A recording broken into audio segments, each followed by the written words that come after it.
is a very powerful way to kind of think about learning. You can receive as much as you give. So welcome, Chris. Welcome, Jade. Welcome, Susanna. Great. Chris, I can tell you're done with the semester. That's cool. I could totally see that the cloud has moved on. Kol hakavod. Good for you. That's great. It's like the twinkle is twinkling. Really good. Such a great feeling. I feel that too. Summer. All right, everybody. So we'll bless together. Baruch atah Adonai Eloheinu melech haolam asher kiddushanu b'mitzvotav v'tzivanu la'asok b'divrei Torah. Awesome. Great. So just to make a bridge between last week and this week, last week we talked about mezuzot and blessings really in general, and the mezuzah being the toll booth or the gateway or the liminal space between public and private. And I just wanted to make time for anyone who'd like to share any like reflections or revelations on that conversation, or the kind of sub part of that conversation was, is there something that you want to create a blessing for and try out? So I'll just listen if anything came up. Would you say it again about the gateway? I missed it down. Yeah, it's funny you caught that, John, because I realized I don't know if I talked about it so much, but the mezuzah, is obviously on the lintel, or the post, or the lintel, the lintel. No, anyway, the lintel of the doorway. I think is that right, Chris? Whatever. Door jam. Door jam. Sounds like a toe jam. I had like a visceral response to that. Anyway, it's between worlds. It's between the public and the private, and literally is that signifier demarcating who's where, meaning that Jews are inside, and anyone who passes by knows that there are Jews inside. And liminal because it's really a choice, especially at this time in Jewish life. Putting a mezuzah up is one of the last kind of tangible and visible symbols of public space Judaism, especially because folks aren't wearing kippot or tzitzit, the ritual fringes, or, the head coverings.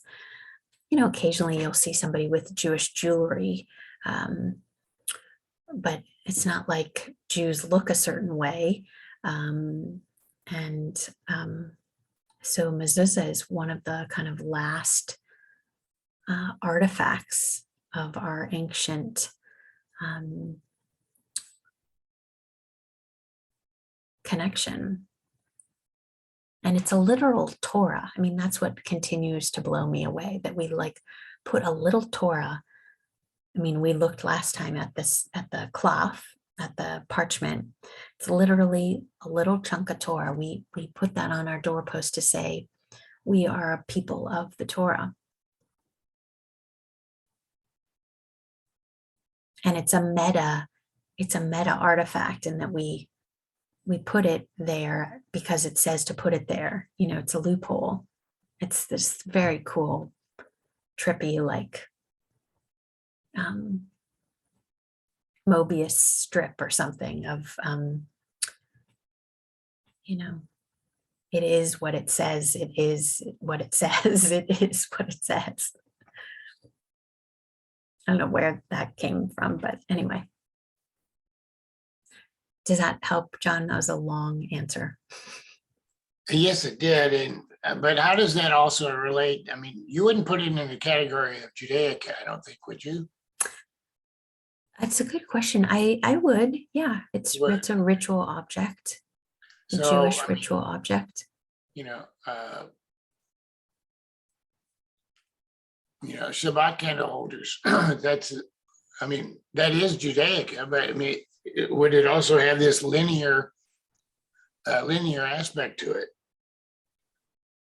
Oh, liminal. Or Or you think, liminal, yes. Liminal. yeah, I mean, all ritual objects, um, Even though they're indoors. right, but they change something from something to something. Mhm. That's the role of ritual objects. Okay. Like your kippah, when you put on your kippah, your yarmulke, you transform. The object doesn't change, you change. Yes. Yeah, to me, this is a sacred experience, what we're Yeah, doing. And I would not wear a baseball hat. yeah, I've seen some that do, but I wouldn't. yeah. No, I agree. And it's that receptivity. I mean, what you're saying is also a great segue into tonight's, because it's really like 75% or more of Jewish life is preparation. And then there's the act, whatever it is, whether it's kashrut we're going to look at tonight, or a mezuzah, or our first two sessions on Shabbat. We talked about you start preparing for Shabbat on Tuesday night. So when you think about it, your whole week, basically you only have Sunday, Monday, and Tuesday, 3 days that aren't in preparation. And those days you can still be in Shabbat. You can still say Havdalah until Tuesday night. I was Yeah. gonna say Sunday's still Shabbat for me. Yeah. That's Zohar morning anyway, but yeah, still. JH, of course, it's Zohar morning. I love that. That's great. It's awesome. Yeah. Yeah, so the role of ritual objects, and a word, I'm gonna click on this link I put in the chat here. This is a link you might want to look at later. It's a 3 or 4 minute video about the overview of kashrut, and I realized I probably should have sent it out earlier today, but I forgot. But the word that I want to put in the chat is hidur, which means to beautify. And I think, we talked about the cloth, literally that scroll, as being the ritual object. And then the bait, the house that the mezuzah is in, that's all an act of hidur. So same with candlesticks. You could use 2 matches, or you could get fancy candlesticks, whatever fancy means to you, but that's sort of above and beyond. So the category you mentioned of Judaica stores have made a fortune on the ritual of hidur. And it's awesome. I mean, thank God, that's the bling that we all love about ritual objects and the personalization. But all you need is that essential wick or scroll, or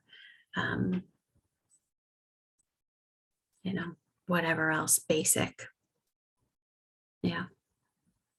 Any other thoughts or comments on just kind of personal takeaways or practice attunements based on last week's conversation about mezuzot? Yeah, Philip. Just 2 quick comments on a couple of nights ago. For the very first time in 2 years, we had guests for dinner. And because of the pandemic, we had dinner outside, and so the folks never came into the house. And I suddenly had thoughts about had they come into the house, that it would have been nice to do the mezuzah. And also, just I thought I would share. I was at a wedding years ago of people who took a Scottish approach to their wedding, and at the end of the wedding, they had bagpipers playing some nice piece. And all the wedding guests made a circle all the way around their house, holding hands for a blessing. And there was something so incredibly powerful. I'd never seen that tradition before. In any case, just two thoughts about houses. Yeah, I love that. Well, and it's so great, Philip, because all of these topics that we've been looking at, these 4 conversations, are about our home becoming our sanctuary, right? Shabbat, our table became our altar. What was our second one on? I can't even remember. What did you say, John? Within blessings. Oh yeah, Blessings and prayers. Yes, all the blessings you do at your house. Thank you. And mezuzot last week, and then this week kashrut. So it's all about sanctifying. It's like, what am I teaching? Sanctifying the home as our sanctuary, as our temple. And that's a big deal because we never had a temple. You know, we were a wandering people for thousands of years. So when we finally had a home, that was a big deal. And then all the more so when we had the state of Israel. But that's a larger conversation. So let's look tonight a little bit, and I'll put the handout also in the chat in case it's easier to have just here as well. And yeah, I love that, Philip. I can just totally picture that encompassing the home. And the Jewish connection to that is that the chuppah is our first Jewish home. And that's what we get married under. When my Jewish wife and I got married, we had a chuppah, and it was a lace curtain that my great-grandmother had made. Wow. See, Philip, I didn't even know you were married to a Jewish woman. That's amazing. Well, no wonder you're not just like, you know, checking things out here. You've committed. That's really beautiful. All my life, many of my friends and colleagues, musical colleagues especially, lovers and all that, have been Jewish. It's just the way things worked out. Well, I think it could be time. Yeah, that's amazing. Wow. Yeah, resonance is a powerful thing in all of our lives, I think. All right. Well, Jade, I'm glad you're here wherever you are. And Susanna, it's nice to see you, and Chris and everybody. It's just great to be together. And oh, I remember, I want to just back up a tiny bit. The sources tonight are awesome. And I felt like it could be helpful. Let me just get the right slide deck. Here it is. To just look at a couple things, especially because some of you all weren't in our intro class. And I think that these slides really kind of just give a very tight overview. So, and just to say in Torah terms, kashrut doesn't come till later. First, we're vegetarians until Noah. So that's something quite significant. And once we're meat eating after the flood, Abraham eats milk and dairy together. It's not like there's some kosher grocery store in the Torah that everybody goes to. It's kind of an evolution of itself. Does that make sense? Usually people are quite surprised by that. And I just think it's kind of almost liberating, honestly, that kashrut is an evolved practice even in Torah.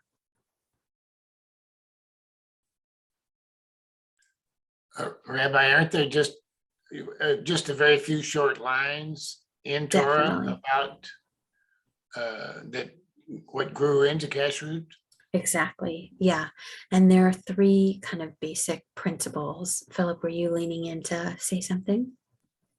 I was going to ask something while you go along. I was thrilled by your comment about Torah study is the lockings in the past and the future, Yeah. and that we're right here in the middle. Yeah. One of the things that's quite interesting to me is that there's such a lot about diet and climate today that you would relate both the traditional elements and and contemporary elements, in particular, as relates to climate change and also to Reconstructionism.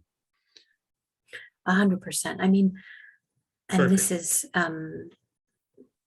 this is probably a bit radical to say within a Reconstructionist synagogue, but Judaism is radical at its core.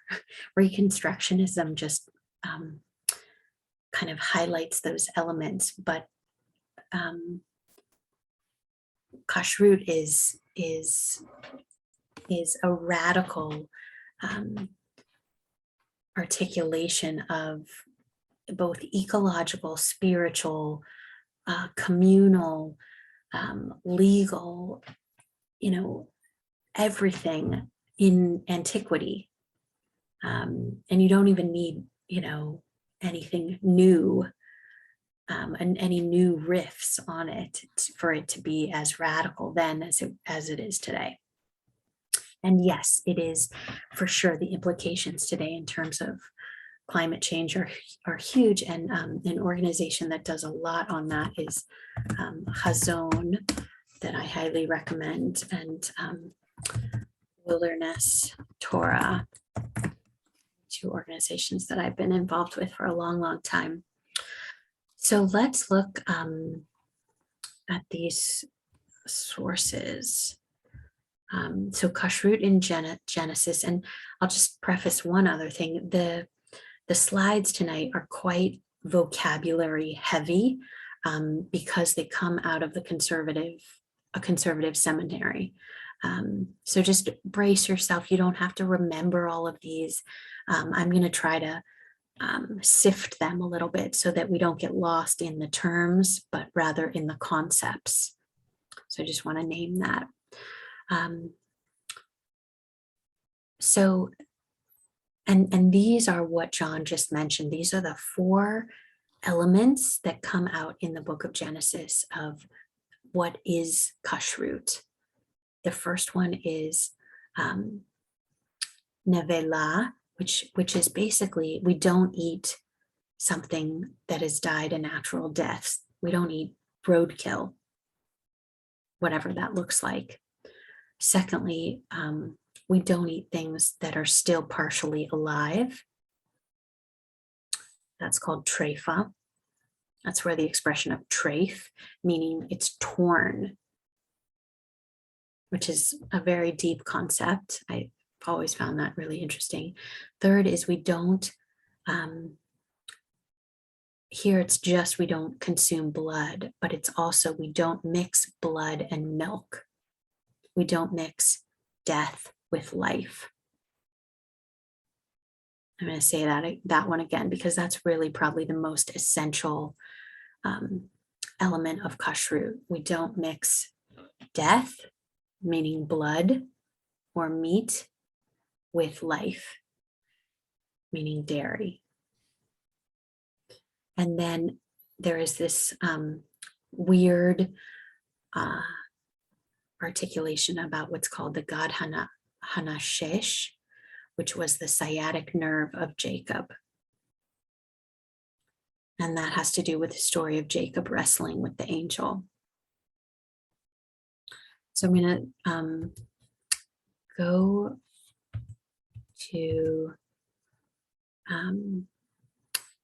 here is just again, this kind of zooming into this separating between milk and meat. And that's coming from just that line, do not cook a kid in its mother's milk. And that's written in 3 different places in Torah.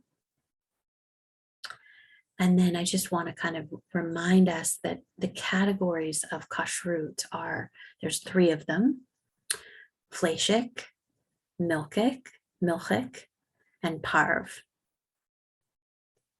So meat, any dairy, and what is parv are things like eggs, actually, water, all fruits and veggies, and fish. Yeah. And these are just, these are, again, kind of practices of kashrut, of waiting between milk and meat, of koshering dishes or surfaces. And then, there's all sorts of kind of commodification around, here's little stickers you put on your drawers. People can have up to, well, I don't want to even say an up to, but minimum of 3 sets of dishes, 1 for milk, 1 for meat, and 1 for Pesach, or even 2 for Pesach. And some people then have fancy and every day for both of those. So people can have, onwards of many, many dishes. People can have 2 separate kitchens, 2 separate dishwashers. And then there is the notion of what is a hechsher. And these are the symbols themselves that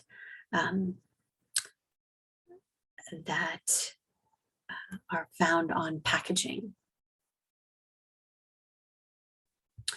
Okay, and then there are things that don't require a hechsher. All right, so I'm going to stop those slides. Let me just look. Yeah, well, and this is, God, it's just endless. What makes meat kosher? So beyond the list of foods that you can't eat, there's the list of foods that you can eat, but then it's not just eating them, it is how they are killed that determines whether or not they're kosher, killed and ultimately cooked and prepared and even eaten. And shlita is a method of kosher slaughtering. And what's most important is the sharp knife and then the quickness of killing the animal so that the animal experiences as little pain as possible. And a shochet is a kosher slaughterer. And as an FYI, Rabbi Ruchi's husband, Rabbi Jacob, is also a shochet, and he is going to be doing what's called a shecht, a ritual slaughtering, coming up. And if folks are interested, there's a possibility that you can participate in that. And I think Jade, you participated right last year, and Chris, you as well. Yeah. We're working on chickens this time. Lucy and I've been working on it for a little while. Great. I was actually going to grow some here, but I guess someone named Aaron has got them going. And then there's going to be a turkey again in the fall. And I think that the farm they use is one of the higher cost ones. I'm growing my own chickens, and they said I can bring my chickens, but I think it's like $6 or $7 a pound at that farm. I think it's one of the higher ones, just so people know. I mean, I'm on Social Security, so I have to be careful, but. Yeah. Thanks, Jade. Yeah, and so that'll be coming up. So any questions before we dive into, I just wanted to give again some context and some vocabulary on the general topic of kashrut. Chris, I've heard a little bit from Jade about that experience of being at a shecht, but I'd welcome hearing if you want to share. Well, this wasn't directly related to the kosher aspect so much, although perhaps it was because the knife was sharp, but I was just very, very impressed by Rabbi Jacob's way with the birds and, calm them down. And it was just not stressful for the animals. So just from sort of the animal sort of husbandry perspective, it was just a very, if you have to eat meat or if you desire to eat meat, it was a very nice way to do it. I thought a very peaceful way to do it. Wow. Yeah. From the animal's point of view. So that was, but the overall, it was still, slaughtering turkeys, which entailed all sorts of things. I'm not a big meat eater, so, but it was fascinating to see. Yeah. I'll never forget, I was in India and I did research on the Jewish community of India, and in one of the shuls, it was right before, I think, Shavuot, and they said, kind of out of nowhere, we're gonna kill the lamb now. And I just was like, right here, like right now. And sure enough, like in marched the lamb into the courtyard of the synagogue. And, it was like this, it was like just part of, like decorating the place. It was just, yeah. But, people that know what they're doing, know what they're doing. It's like a dance. Yeah. Cool. Thank you for that. So let's dive in to the handout a little bit. This focuses particularly on Pesach, because Pesach is kind of the arc de triomphe of kashrut. Does anybody want to kind of spell out why is that? Why is Pesach the biggest kind of kosher extravaganza? Anybody have a notion about that?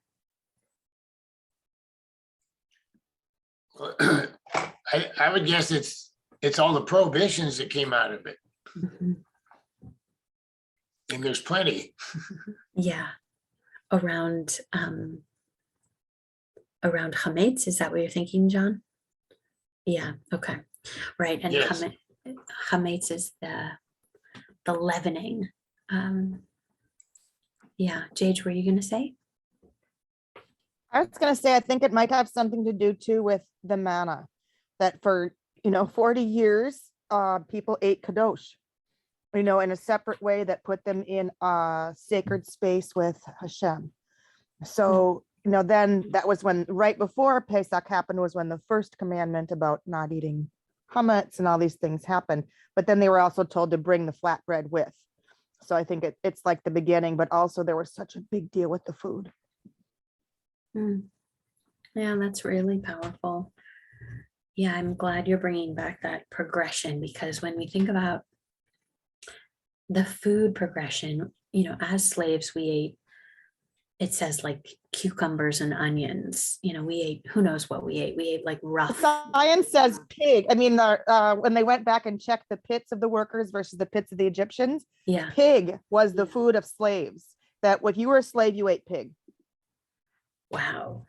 That's interesting. That's okay.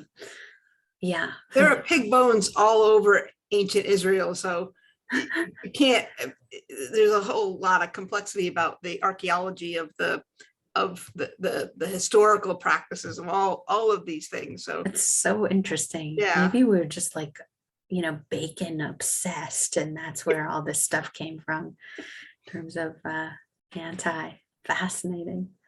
Philip. Yeah, I just, even though I'm very much a novice, I thought I'd answer your question about why this is the really big kosher event.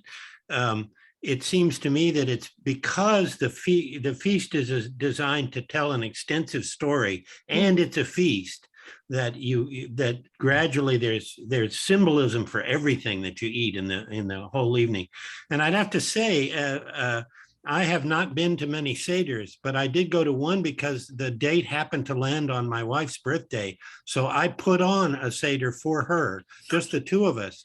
And so I wanted to look at the literature, and I started looking through literature and realized that there's 8,600 different Haggadah documents so that I could make one up myself, take little bits from here and here and the other place, each one having to do with one element of the meal as it went by. But it's I think that the reason that it's such a it's such a kosher heavy event is because of the effort. And I don't know what centuries that happened, but the wanting to tell the story with each course, with each nibble. Yeah. Oh my gosh, I'm so glad I asked. That's so great. Beautiful, you guys, beautiful. Yeah, it's storytelling through the food and the progression, whether there's pig bones or not, of cucumbers and onions, pig bones, whatever, to then the wandering, right? So we ate Egyptian cuisine, and then we had the wandering in which the manna came down. That's what Jage was referring to. So we were basically kind of rehabbed on manna in this very loving, almost magical way, where the manna would come down with a double portion right before Shabbat. It's just, I mean, I can like talk about twinkle, like it's just like very beautiful. And the manna tasted like whatever people needed. For babies, it tasted like, you know, whatever, and for elders, for whatever. And then, well, I guess between that, I guess I should backtrack that the Passover meal, as Jade said, was that clutch shift between slavery into freedom, into our what would then be the manna life. Yeah, so I think it's interesting pedagogically to think about the Passover meal at the edge of slavery into freedom. So let's look a little bit more at that edge itself. And I think in one of the classes I shared with you that photograph, right, of the doorpost with the blood, the Paschal lamb on the doorpost. So we painted that. I'm just going to set the scene. We painted that. We slept with our sandals on, and then we carried over our shoulders a bowl with dough in it that is just flour and water. It's nothing special. And we baked it as we ran, kind of thing. So I know I have a feeling you all know these sources, and I actually want to move us forward, if that's okay. Would that be right? All right with folks? Okay, great. So there are three kind of vocab terms, which I don't think we need them, to be totally honest. So I'm going to move us forward. Well, let me just tell you what they are in case you are dying to know. I feel like I don't want you to be bereft of anything. But I just hesitate because there's so much vocabulary around kashrut, and people get lost there and feel like it has nothing to do with them, and it's all kind of details, and it's highly legalized. It's really the legal like field day of the rabbis is the elements related to kashrut. So so this first notion of kivolo kach polto has to do with the way something absorbs. And I actually mentioned this in a prior conversation of both temperature and spiciness affect food's characteristic of absorbability. So for example, you wouldn't cut an onion on a meat cutting board and serve it with even though the cutting board was clean, and serve it with a milk meal. Does that make sense? This is where it gets like mental gymnastics. But because the onion is spicy, it can absorb prior meat essence and transfer it potentially to the milk dish. So this is where people have double, everything and are scrupulous about it. The next term is Ben Yoma Ta'am Lifgam. And this is Ben Yoma. These are actually Aramaic terms. Ben Yomo is within a day. There is a bad taste, a remaining taste. This idea of not only do things absorb, but they can kind of spoil quickly, especially if they're spicy or hot. And then the last one is this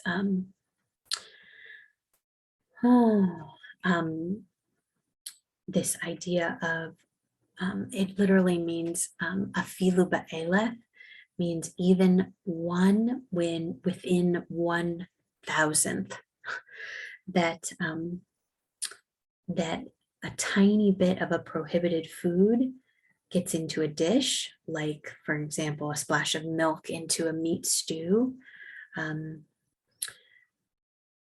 It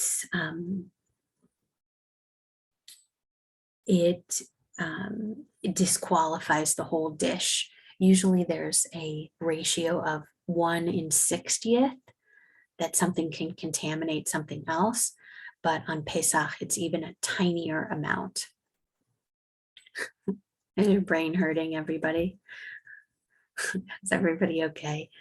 These are the nuances of, people love this stuff and live by it. I mean, I with all due kavod, and for those of us who aren't in the practice of this kind of legalese, it's legalese.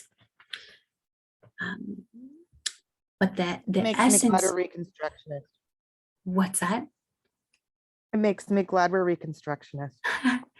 But the essence of it is absolutely, I think, beautiful. So I want to take us there a little bit and look at, beyond what is kashrut, which I hope you got a little of. I want to go to, and here's, I don't know who Rabbi Krinsky is, but here's their process of how do you kosher for Pesach. And I love this list. It reminds me a little bit of that list of, what we don't do on Shabbat. But just, if we look at this list, it's really a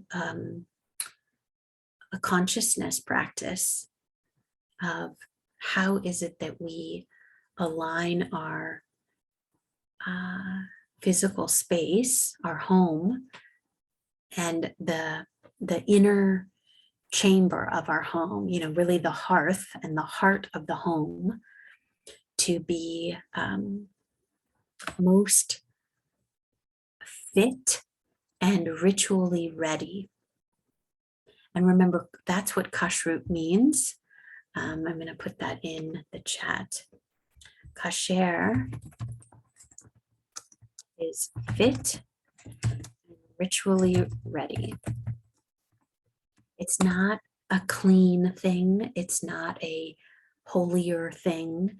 It's not a, it's just about being fit and ritually ready. And the name of a gym in Israel is Heder Kasher. It's like a kosher room, because it has to do with, being fit, like a fitness, an act of alignment. Yeah, okay. So this is this person's practice of sorting, and when you look at all this, it's kind of like this is all a good idea anyway. you know, um, you know, get rid of stuff, clean our stuff up, get some fresh stuff, clean, places that we hate cleaning. And then, how is it that we clean it? We clean it usually with water, which is, I think, a beautiful thing. And speaking of water, the word for kasher is also what you say when you rise up out of the mikvah. Whoever is your mikvah, whoever's your shomer, your observer, announces you kasher when you come up from the mikvah. So this is basically doing a mikvah for your kitchen and for your home so that it's kasher. And then, replace your sponge. Always a good idea. Yeah. Wash your car inside and out. Again, we all feel better when we have a clean car. We just, I personally resist it. But then I'm like, oh, it's such a machaya. It's so wonderful. So I want to look with you all a few minutes about the why. And I would love to just give you all a couple minutes to read. First of all, did anyone peruse these ahead of time? No. Okay. So Hey, I did. You did? Okay. So maybe let's just take 3 minutes. And if you have this loaded on your computer, otherwise I'll just leave it here and move it in a couple minutes, but just glean through and see what you see and see if any voice or position or articulation resonates with you about the why of kashrut. And then we'll kind of come back and teach each other where we landed a little bit, or what resonated or didn't resonate.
So I don't know if this is as a process working for folks. It's a little hard to joint read well, things are moving. But the categories continue in terms of mindfulness, peoplehood, separation. So I just wonder, what stands out to folks as far as, things that resonate with you, or the why of it, or the why not of it? Rabbi, for me, that the one that I remembered was Mhm. when the Gentile goes into Burger King and has a cheeseburger. He's having Yeah. lunch, but for the Jew, he's making a theological statement. Yeah. That's a little bit of a stretch theological, but the connection is real. And the way you summed it up, I just love this line where you said kashrut is a consciousness practice. And we live in such a crass world. It's to have that is there's just more meaning into everything you're doing, and we eat so much so Mhm. often.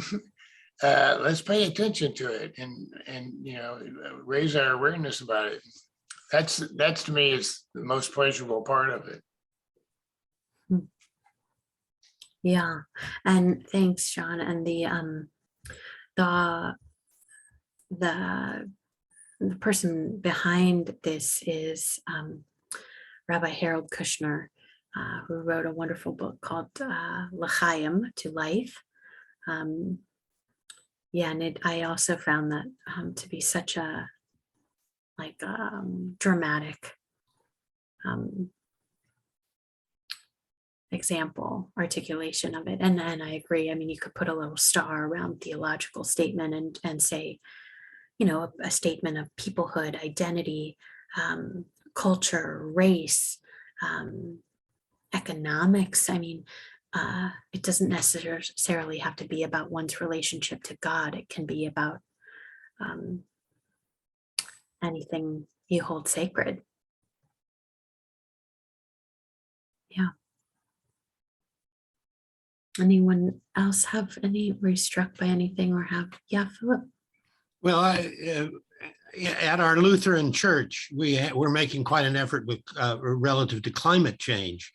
And one of the things that's evolved is out of the discussions is a whole set of rules around eating, several of which are going the same way. Be vegetarian, but be local, be organic, no single-use plastic, so forth and so on. It just seems to me that ought to be the kosher of our century.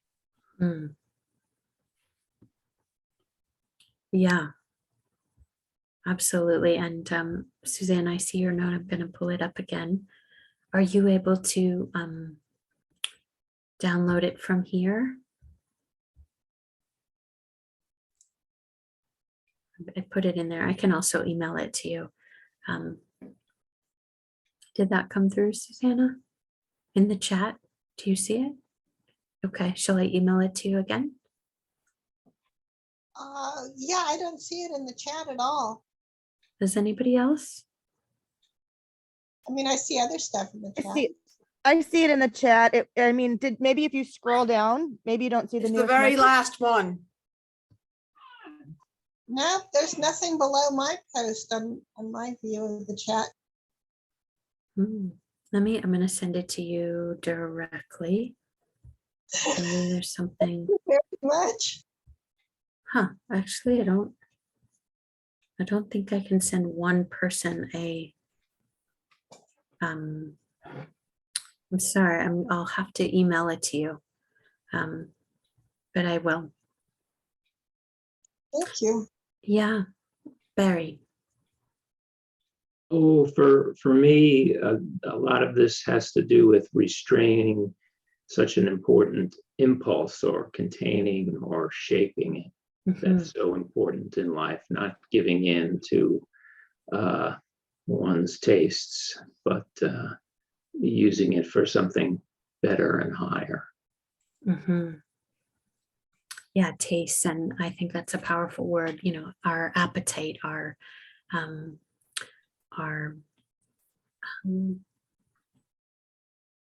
yeah, and using it for something. Yeah, I mean, when you think about it, it is an impulse. It is a physical reflex almost. Yeah, can you imagine if we could like use that to power something? Like you're like, I mean, I guess that's the point, right? We're using it to, I have this image of, I think we should figure out a way to um, have birds, to tap the wing power of birds to create energy. And I don't want to hurt the birds, but I want to, like, they're doing it anyway. You know, they're so powerful. And I feel like it's a little bit of what you're describing of like, wow, can't we use this ridiculously powerful hunger for a holy purpose? Mhm. Yeah, I think Freud called it sublimated. Sublimated. Hmm. But the sub part, isn't that to down it or to, I Yeah, want to up it? yeah, but the meaning was to raise it. Yeah, I gotcha. Uh-huh. John, I see your hand. This isn't too far away, but it's when you know, we're pushing 8 billion people on the earth and killing a whole lot of cows and other animals, but millions of those people out there eat insects, billions actually.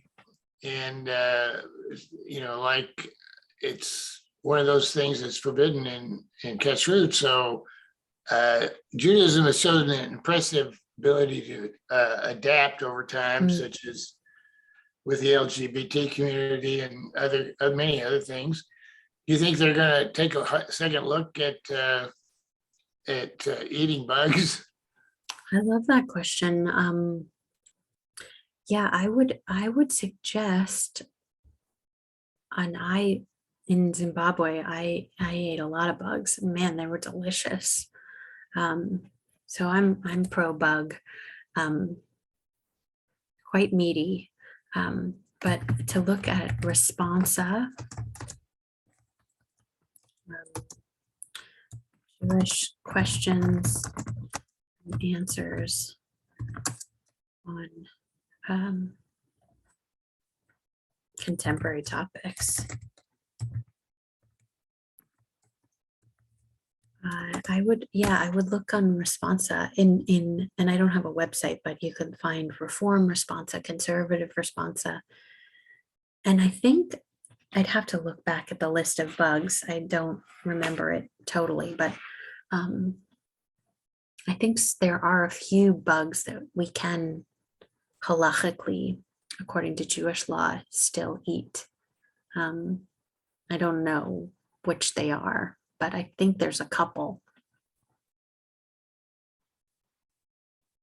Any other questions or thoughts? Yeah, Philip. We have managed to throw off the balance of life in the planet such that there are a number of invasive species, and that it seems to me it makes an awful lot of sense to look into making sure that we eat and consume those clever opportunistic omnivores that are out of balance because of the damage that we've done to the environment.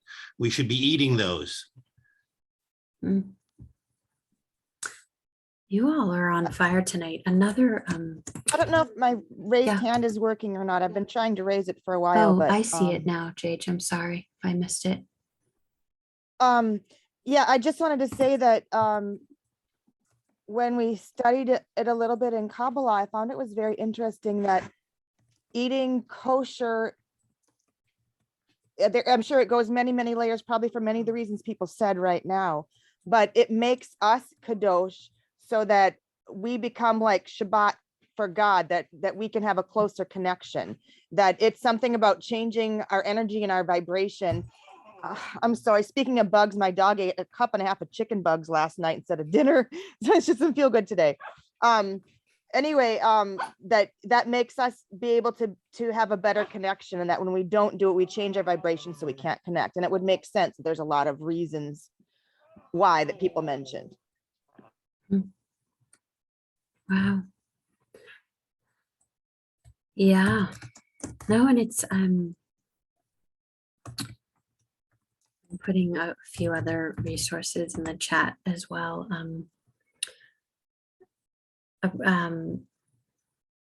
There's just so much. Oh, there's one more, Rabbi Everett Gendler. He's about 94 now. Incredible thinker.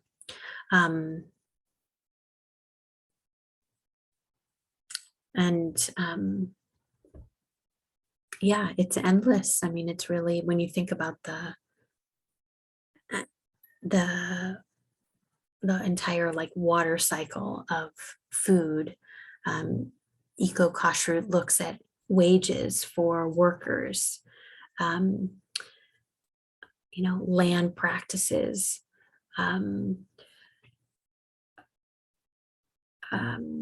food deserts, issues of placement of food access. These are all issues that really are at the center of Jewish life today, and particularly this year. This is our Shemitah year, so we're really thinking about how is it that we, what is our relationship to the land, and of course, one another, and kashrut really is the magnifying lens or the apex of so many of our biggest issues. I just because it's 8:29, I just want to kind of wrap us up with one kind of, is there one tiny step? It could be a question, it could be an act, it could be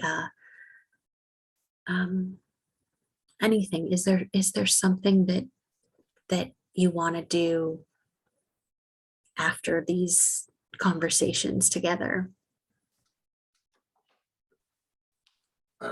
What do you mean, Rabbi? For us individually? Yeah, is there just, of these 4 classes that we've done, is there something that you want to go further with? Or just something that stands out to you?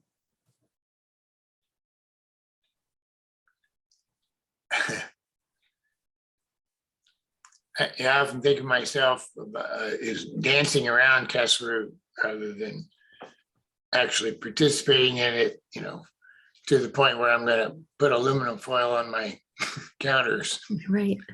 So you have to find your space in there, but that nothing beats that line of yours where it's a consciousness practice. So keep our minds on that, we'll be in the right place. Amen. Amen. Well, thank you all for just being together and learning. And if there's another, series or kind of conversation that you want to have, I'm thinking about, what to teach next. So I'm always welcoming your ideas or next requests. Rabbi, can I say one thing about that? I didn't think this class was posted very well on the TBI website. It was not under adult education. I had to hunt for it several times. And so it wasn't all that, it wasn't very well announced. And also I didn't get an email about it. It just happened to be a TBI friend reminded me that I wanted to take it, and I barely signed up for it. Oh, wow. Okay. So anyway, a But it's little a bit more turnover in the notice. office. No, it's probably the big turnover in the office and everything changing. I'm sure it'll settle down again. Yeah. Oh, Are you on the e-list, John? I am, but I did not get an announcement about these 4 classes. And the only way I knew about them was that JJ talked about them last spring, I think. Yeah. And so I remembered from there, but then I forgot because I contacted Miller about them, and they said, "Oh no, you got to go through the rabbi on that, or you're." Yeah. And then stand-up. did you get the email I sent out about them? I think I didn't get anything. The first thing I heard about it was from Jody. And that's Okay. so I don't think I did. So, I put it all, put it all in a folder, but I did make it to the class, but Yeah, I no, wanted to go let's, back and see a couple of times, well, what's the next one? yep, And I really had to dig it out. I know. Yeah. Thanks for mentioning that. Yeah. Feel free to send Jody a note. Okay, Yeah, that would be great. I will do that. And gee, I hope you're gonna have more classes because they sure are fun. Thank you. Thanks everybody for being together, and have a beautiful night. Erev Tov. You too, so Rabbi. much. Laila Tov. Thanks. Thank you. I want to take every class you teach. Yeah, me too. And Thank you, Susanna. I'm going to send you that email right now. Bye, Litov. Laila Tov.